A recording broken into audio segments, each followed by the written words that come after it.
The Advantage: Why Organizational Health Trumps Everything Else in Business, by Patrick Lencioni. Introduction. Imagine you're at a conference, sitting next to the CEO of one of the most successful companies in America. This isn't just any company. In an industry famous for angry customers, stressed-out employees, and constant financial trouble, this company is a legend. For 50 years, they've been growing, making money, and earning the kind of customer loyalty that other companies can only dream of. Their employees don't just like their jobs, they love them. It seems almost magical. So you lean over to the CEO, and you ask him a question that's been burning in your mind all day. Why? You ask quietly. Why in the world don't your competitors do any of this? The CEO pauses for a moment, and when he finally speaks, there's a hint of sadness in his voice. He whispers, I honestly believe they think it's beneath them. Beneath them. What could possibly be so powerful, so game-changing, that smart, sophisticated leaders would ignore it because they think it's too simple? That is the mystery at the heart of the book we're exploring today, The Advantage, by Patrick Lencioni. For decades, Lencioni has been obsessed with a single, profound idea.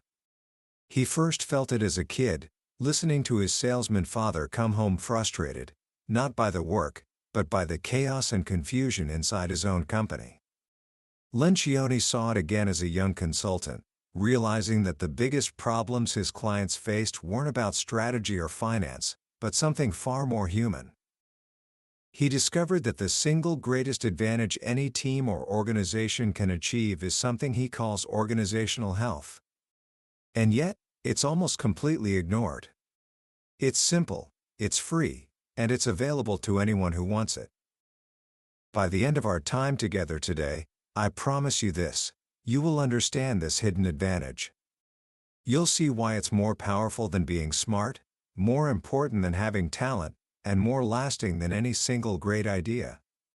Whether you dream of starting a business, leading a team, captaining a sports team, or even just making a school project run smoothly, the secret you're about to learn will give you a blueprint for greatness. This isn't just a business lesson. It's a life lesson about how to get a group of human beings to do something amazing, together. So, let's begin. Book summary. Most of the world is obsessed with being smart. In business, that means having the cleverest strategy, the most advanced technology, the sharpest marketing plan, and the most detailed financial models. Lencioni says that all of this is incredibly important. Being smart is the ticket to the game. It's the minimum requirement to even have a chance at success. But being smart is only half of the equation. The other half, the half that most people ignore, is being healthy. So what does a healthy organization look like? It's surprisingly simple. A healthy organization has minimal politics. It has almost no confusion about what's important. It has high morale, incredible productivity, and very low turnover among its best people. When you hear that list, you might sigh and think, wouldn't that be nice? Every leader on earth would agree that their company would be transformed if they could achieve those things. So why don't they focus on it? Lencioni tells a wonderful little story that explains it perfectly. It's an old joke, maybe from an episode of I Love Lucy. Ricky comes home to find Lucy crawling around on her hands and knees in the living room. "What are you doing?" he asks. "I'm looking for my earrings," she says. "You lost your earrings in the living room?" "No," she replies, without looking up. "I lost them in the bedroom. But the light out here is much better." That's it. That's the answer. Most leaders prefer to look for answers where the light is better, in the world of spreadsheets, data, and objective analysis. It's comfortable there. It's predictable. It's safe. They avoid the messy, emotional, and unpredictable world of organizational health because, well, it's messy and unpredictable. It involves subjective conversations that can get awkward. But here's the secret Lencioni discovered. All the real, lasting advantages are found in that messy, uncomfortable space. In a world where information is everywhere and technology moves at the speed of light, being smart has become a commodity. Any advantage you gain from a clever strategy can be copied tomorrow. But health is different. A healthy organization has a multiplier effect on its intelligence. Think of it this way: most companies have more than enough intelligence, knowledge, and experience to be successful. The problem is, politics, confusion, and ego prevent them from tapping into most of it. It's like having a supercar that you can only drive in first gear. A healthy organization, on the other hand, can tap into almost all of its intelligence. They get smarter over time because people learn from each other. They identify critical issues quickly, and they recover from mistakes without blame. Without politics and confusion in the way, they rally around solutions much faster than their dysfunctional rivals. So, if you had to choose between being smart and being healthy, which one comes first? Lencioni is unequivocal. Health trumps smart, every time. An organization that is healthy will inevitably get smarter. The reverse, however, is not true. A smart organization has no special advantage in becoming healthy. In fact, sometimes their intelligence gets in the way, as brilliant people can struggle to admit their flaws and learn from others. So how do we build a healthy organization? Lencioni breaks it down into 4 simple, practical disciplines. This isn't a checklist you complete once, it's a continuous process, like building a strong marriage or raising a family. It's a journey. And that journey begins in one place, and one place only, with the leadership team. Discipline 1.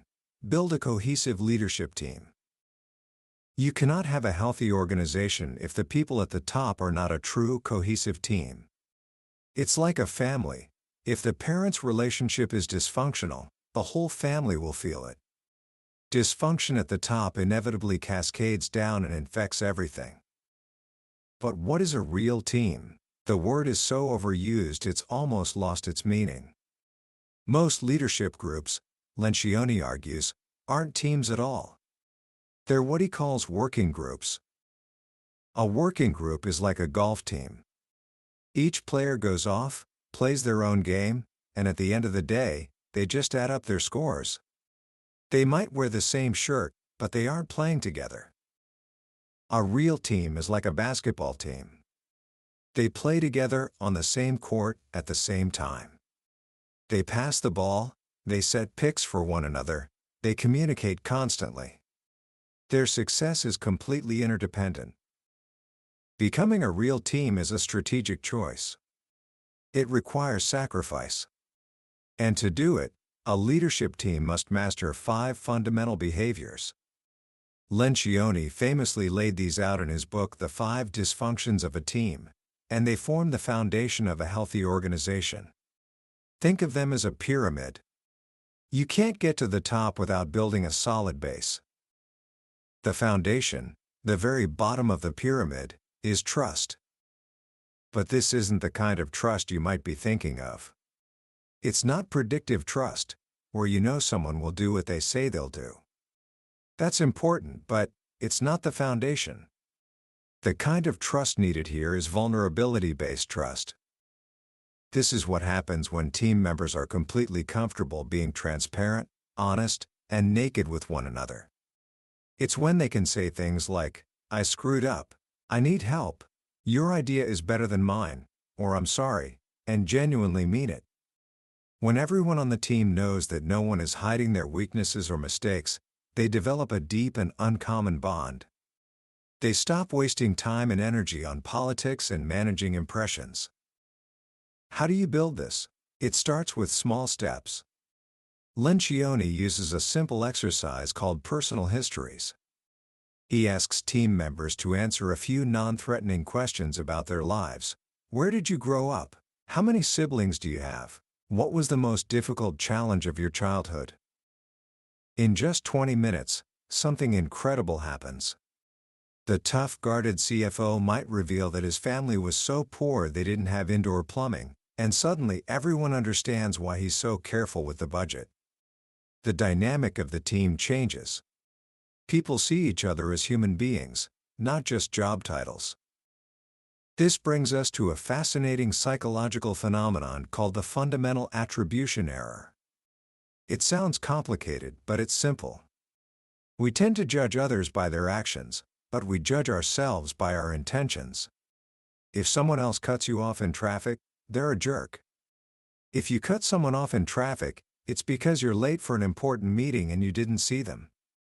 We give ourselves the benefit of the doubt, but assume the worst about others. Building vulnerability-based trust dismantles this error. When you understand someone's story, you're more likely to attribute their frustrating behaviors to their personality or their circumstances, rather than to bad intentions. You develop empathy. And the person who must go first, who must be the most vulnerable of all, is the leader. If the leader isn't willing to admit their mistakes and weaknesses, no one else will. Once you have that foundation of trust, you can move to the next level of the pyramid, mastering conflict. Conflict isn't a bad thing. In fact, a team that avoids conflict is in deep trouble. Lencioni isn't talking about mean-spirited personal attacks. He's talking about productive, ideological conflict, the passionate debate around important issues. When there is trust, conflict is simply the pursuit of truth. It's a collective search for the best possible answer. Without trust, conflict is just politics, an attempt to win an argument. Most teams live in a state of what Lencioni calls artificial harmony. They smile and nod in meetings, even when they disagree, because they're afraid of the discomfort that comes with honest debate. But by avoiding that discomfort, they create a much bigger problem. The unspoken disagreements fester, turning into resentment and politics. Worse, by not vetting ideas through passionate debate, they make terrible decisions. The leader's job is to mine for conflict, to gently demand that people voice their opinions, and to remind them in the moment that what they are doing is good for the team. When a team can engage in healthy conflict, they can achieve the third behavior, achieving commitment. This is not about consensus. Waiting for everyone to agree is a recipe for mediocrity and paralysis. Commitment means that even if people disagree during the debate, they leave the room with a clear and unified decision, fully bought into the course of action. The mantra is, if you don't weigh in, you can't buy in. People don't need to get their way to be committed. They just need to know that their voice was heard and their perspective was genuinely considered.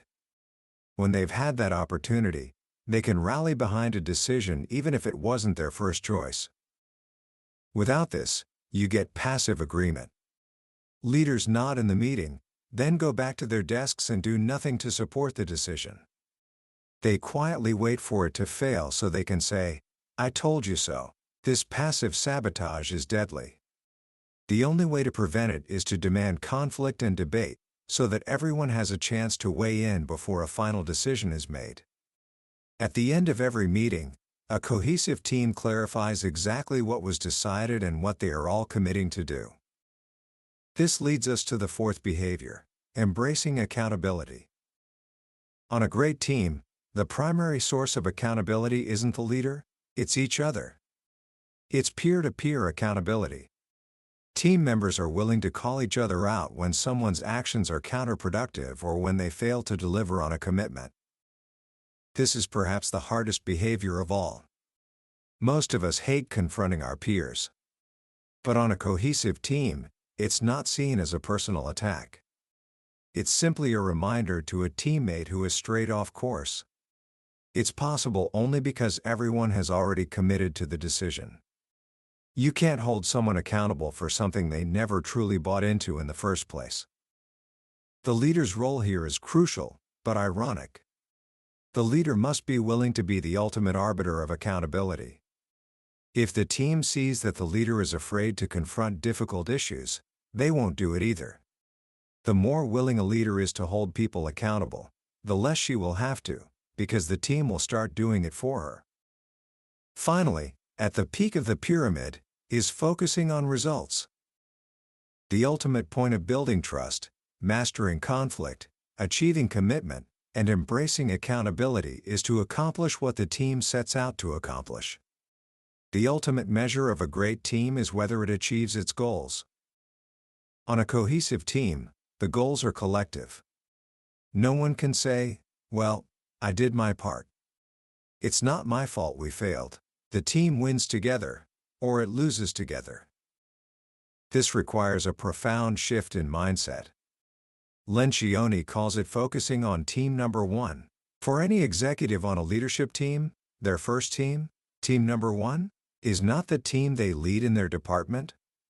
It is the leadership team they are a member of.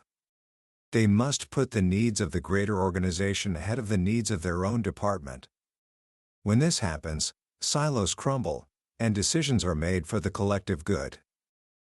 That is the first discipline, building a cohesive team that trusts each other, engages in healthy conflict, commits to decisions, holds each other accountable, and focuses on collective results. It is the engine of a healthy organization. Discipline 2. Create clarity. Once you have a cohesive team, their first and most vital task is to achieve absolute alignment. They must eliminate every bit of daylight between them on 6 simple, but critical questions. A little bit of confusion at the top of an organization becomes a blinding storm for the people below. This is where so many companies go wrong. They try to create alignment with a mission statement. Lencioni has a great time poking fun at these generic, jargon-filled statements that are so meaningless they could belong to any company. He even shares the mission statement of Dunder Mifflin, the fictional paper company from the TV show The Office, and points out how eerily similar it sounds to real ones. Clarity isn't created by a slogan. It's created by a leadership team wrestling with and agreeing on the answers to these 6 questions. Question 1. Why do we exist? This is about the organization's core purpose. It has to be completely idealistic. All organizations exist to make people's lives better in some way. The answer to this question isn't about making money. That's just an indicator of success. This is the fundamental, aspirational reason for being. For Southwest Airlines, it was to democratize the skies, making air travel accessible to everyone, not just the wealthy. This idealistic purpose becomes the ultimate guide for every decision. Question 2. How do we behave? This is about core values. But not the long, generic lists you see on corporate posters. A company should have only 2 or 3 core values. These are not aspirational values, what you wish you were, but inherent traits that are so central to your identity that you would be willing to be punished for upholding them. Lencioni tells a story of an airline whose core value was humor.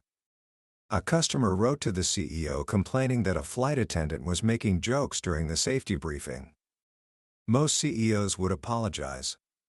This CEO wrote back a 3-word note: "We'll miss you." That's a core value. It attracts the right people and repels the wrong ones. Question 3. What do we do? This is the opposite of the first question. It's a simple, unsexy, 1-sentence definition of your business that your grandmother could understand. No jargon, no flowery language. Just a straightforward description of what the organization actually does. This prevents confusion and keeps everyone grounded. Question 4. How will we succeed? This is your strategy. Lencioni simplifies this complex topic by boiling it down to 3 strategic anchors. These are the 3 fundamental pillars that will guide every decision and differentiate you from the competition. For a company, it might be 1. Product superiority, 2. In-store execution, and 3. Predictable financial performance. Every major decision, from an acquisition to a new product launch, must be filtered through these 3 anchors. It provides incredible focus and consistency. Question 5. What is most important, right now? This is the antidote to organizational ADD. Most companies have too many top priorities, which means they really have none. A healthy organization must have a single top priority for a given period of time, usually between 3 and 12 months. Lencioni calls this the thematic goal, or the rallying cry. It's the one thing that, if achieved, will make the biggest difference. It creates a sense of crisis and focus, just like for a team of firefighters or emergency room doctors. When there's a clear and present rallying cry, silos and departmental politics melt away. Everyone is focused on the same thing. For an IT department with a bad reputation, the thematic goal might be, restore our credibility with the rest of the company. Question 6. Who must do what? This is about clarity of roles and responsibilities. Even on the most cohesive team, there needs to be a clear division of labor at the top. Taking a few minutes to ensure everyone knows exactly who is responsible for what prevents gaps, overlaps, and unnecessary political battles. When a leadership team has clear aligned answers to these 6 questions, they capture them in a simple document, a playbook, that they can use to guide every decision they make.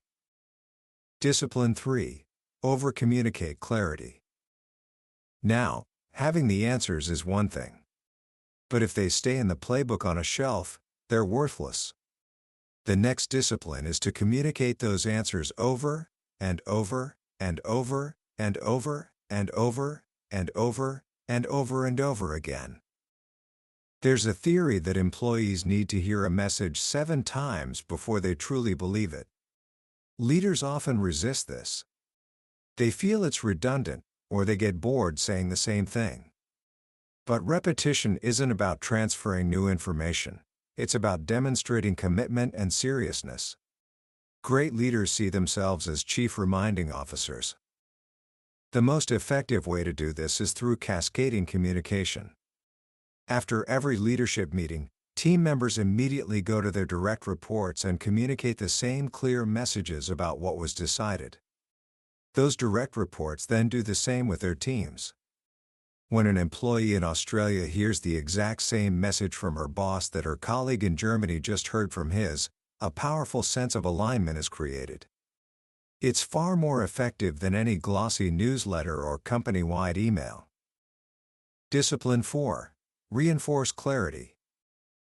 Finally, to make the clarity stick, you have to build it into the fabric of the organization. Leaders must make sure that every human system, every process that involves people, is designed to reinforce the answers to the 6 critical questions. This is about institutionalizing the culture without creating bureaucracy. It starts with hiring. You must hire for cultural fit first. Skills can be taught, values cannot. A simple, consistent process should be used across the entire organization to screen for the core values. It continues with orientation. A new employee's first few days are the most impactful. Instead of burying them in benefits paperwork, the orientation should be a deep dive into the 6 critical questions, reinforcing why they were hired and what the organization is all about. It extends to performance management. The system for reviewing employees should be simple and focused on reinforcing the goals and values of the organization, not just a bureaucratic exercise to avoid lawsuits. And it touches everything, including rewards and recognition. Compensation should be tied to performance and behaviors that support the company's clarity. But more important than money is recognition. A simple, heartfelt thank you or public acknowledgement of a job well done is often the most powerful motivator of all. Even firing becomes a tool for reinforcing clarity. In a healthy organization, people are let go not just for poor performance, but for being a poor fit with the core values. Letting a high-performing but culturally toxic person go sends a powerful message to everyone else: we are serious about who we are. And at the center of all 4 of these disciplines, holding them all together, is one critical activity: the meeting. Bad meetings are the birthplace of unhealthy organizations. Lencioni says that if he could see only one thing to judge a company's health, he would watch its leadership team in a meeting. This is where everything happens, where trust is built, where conflict occurs, where commitment is forged, and where clarity is created and communicated. The reason most meetings are terrible is because we cram everything into one big meeting stew. We mix tactical updates with strategic brainstorming and administrative issues, and we wonder why it's so boring and unproductive. The solution is to have different kinds of meetings for different purposes. A quick daily check-in for administrative updates. A weekly tactical staff meeting focused on progress against goals. An ad hoc topical meeting to deep dive into a single strategic issue. And a quarterly off-site review to step back and look at the big picture. When you separate these conversations, each one becomes more focused, more effective, and, yes, even enjoyable. Because this is where the real work of leadership happens. It's where a group of people become a team, and where that team builds an organization that has the ultimate competitive advantage: health. Commentary. When you first encounter the ideas and the advantage, it's easy to have the same reaction as those CEOs Lencioni mentioned at the beginning. You might think it's too simple. Build a cohesive team. Create clarity. Over-communicate. Reinforce. It sounds like common sense. And it is. But as the saying goes, common sense is not always common practice. The genius of Patrick Lencioni's work is not that he invented some radical new theory, but that he took the timeless, fundamental truths about human collaboration and organized them into a simple, practical, and powerful framework. He gave us a language and a map for something we all feel but often struggle to articulate. What strikes me most about this book is how deeply human it is. This is not a book about business in the abstract sense of numbers and charts. It's a book about people. It's about the very real anguish that comes from working in a place filled with politics and confusion, and the profound sense of fulfillment that comes from being part of a team that is aligned, focused, and working together for a common purpose. Lencioni reminds us that an organization is a human system, and like any human system, a family, a friendship, a sports team, its health is the prerequisite for its success. You can have all the talent in the world on a basketball team, but if the players don't trust each other, if they play for their own stats instead of for the team, they will lose to a less talented but more cohesive opponent every time. The same is true in business and in life. The most powerful and perhaps most challenging lesson here is the one about vulnerability. In a world that often rewards us for projecting strength and hiding weakness, Lencioni tells us that the foundation of all great teamwork is the courage to be vulnerable, to admit mistakes, to ask for help, to be human in front of our peers. This is a profound shift in thinking, and it's the key that unlocks everything else. So what can you take away from this today? How can you apply this right now, even if you're not a CEO? First, you can start by changing how you see teams. The next time you're in a group project for school or working with colleagues at a part-time job, ask yourself, are we a real team or just a working group? Do we trust each other enough to have honest conversations? Are we all committed to the same goal? You can be the one who starts building that trust and clarity, even in a small way. Second, you can practice the art of the rallying cry. Whether it's for yourself or for a small group, identify the one thing that is most important right now. What is the single goal that, if you achieve it in the next few months, will make the biggest difference? This simple act of focusing can bring incredible clarity and energy to any endeavor. Ultimately, The Advantage is a book of profound hope. It tells us that greatness is not reserved for the brilliant, the lucky, or the well-connected. It is available to anyone who has the discipline and the courage to focus on what truly matters: getting healthy. It is a messy, ongoing, and sometimes difficult journey. But as Lencioni makes clear, it is the most rewarding journey a leader can ever take, and it is the one that leaves the most lasting legacy. That was a summary of The Advantage by Patrick Lencioni. We've touched on the core ideas today, but I'll be honest with you. A summary is like looking at a photograph of a great meal. You can see what's in it, but you can't taste it.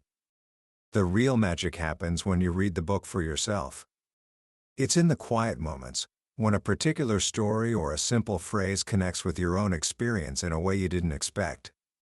This summary is designed to help you decide if this book is worth your time. If anything we've talked about today has struck a chord, I encourage you to grab a copy. Reading it isn't just about learning.